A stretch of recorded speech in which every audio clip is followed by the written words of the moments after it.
గత కొన్ని రోజులుగా తెలంగాణ రాష్ట్రానికి సంబంధించి ఆత్మగా ఉన్నటువంటి సింగరేణి పైన కొన్ని కట్టుకథలు,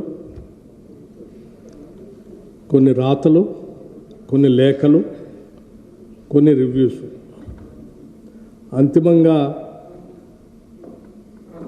ఈ సింగరేణిలో పనిచేస్తున్నటువంటి దాదాపు 42,000 మంది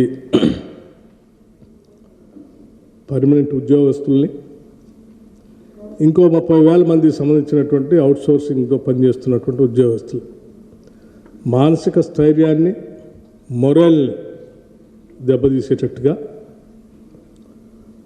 దీనిపైన రకరకాల ప్రచారాలు, అపవాదులు ప్రచారం చేస్తూ ఉన్నారు.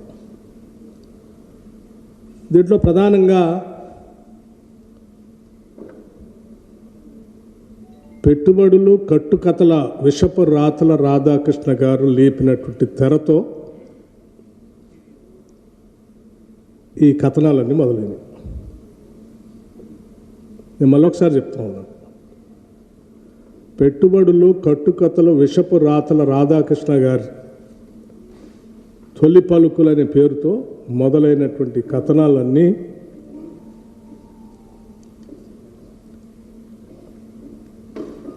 ఒక తప్పుడు ప్రచారం, రాష్ట్ర ప్రభుత్వం పైన కావాలని నిందలు మోపటం, ఊహాగానాలతో కూడినటువంటి కథనాలు రాయటం, ఆ కథనాల్ని అల్లిపుచ్చుకుంటూ రోజుకు ఒక కథ వండి వార్చటం ఈరోజు జరుగుతాం.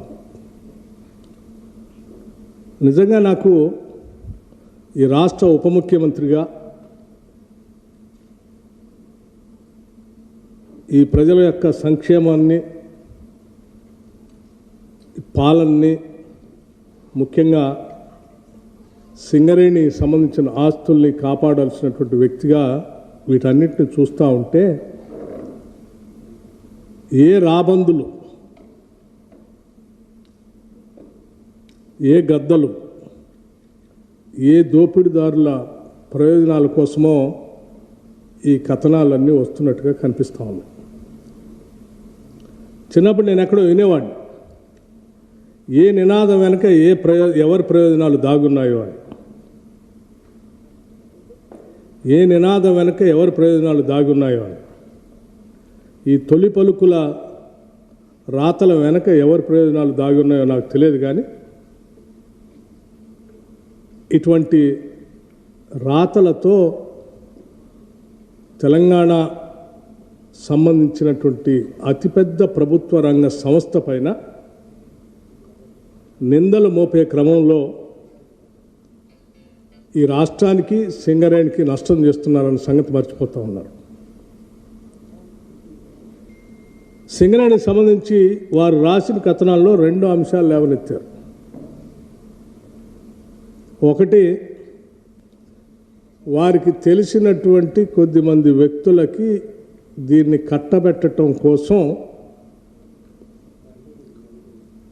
సైట్ విజిట్ కండిషన్ అనేది పెట్టి, ఆ కండిషన్ ద్వారా ఎవరికో వాళ్ళకి సంబంధించిన వ్యక్తులకి దీన్ని దారాదత్తం చేయాలనేటువంటి ఆలోచనలు అన్నీ ఉన్నాయి దీని వెనక అని చెప్పి వారు ఊహించుకొని రాశారు. రాయటమే కాదు, ఈ సైట్ కండిషన్, విజిట్ కండిషన్ అనేది కేవలం ఈ సింగరేణిలో ఇప్పుడే పెట్టారు. ఈ రాష్ట్రంలో, ఈ దేశంలో ఎక్కడా లేదు. కేవలం వారు అనుకున్నటువంటి వారి వ్యక్తులకు ఇవ్వటం కోసమే ఈ కండిషన్ పెట్టి ఈ కార్యక్రమం అంతా సింగరేణిని దోషిపెట్టడం కోసం ప్రయత్నం చేస్తున్నారని ఒక దాని చుట్టే తిప్పారు. వారు రాయటమే ఆలస్యం. ఇంకో ఆయన లేఖ రాసిండు, ఇంకో ఆయన లేఖ రాయటమే ఆలస్యం, ఇంకో ఆయన ఆడ నుంచి వచ్చేసి. అసలు ఏంటి మీ ముగ్గురు సంబంధం? రైట్, సరే, రాధాకృష్ణ గారు సైట్ విజిట్ కండిషన్ అనేది సింగరేణిలో మొట్టమొదటిసారి బట్టి విక్రమార్క ఉప ముఖ్యమంత్రి అయిన తర్వాతనే ఆయనకు కావలసినటువంటి వాళ్ళకి అందించడం కోసం పెట్టడం కోసం ఇది పెట్టాడు అని సరే నువ్వు ఊహించిందంతా రాసుకున్నావు, పర్వాలేదు. నేను ఎమ్మటే ఖండించాను. వాస్తవంగా ఇటువంటి టెండర్సు కానీ లేకపోతే వాటికి సంబంధించిన వ్యవహారాలు కానీ రోజువారీ కార్యక్రమాలు కానీ ఏ ఒక్క నిర్ణయం పైన కానీ సంబంధిత మంత్రి దగ్గర రావు. అసలు ఒక ఫైలు రాదు, లేకపోతే నా దగ్గరకు వచ్చి నా నిర్ణయం కోసం కూడా రాదు. ఇది it is an autonomous independent 105 years board ఏర్పడి 100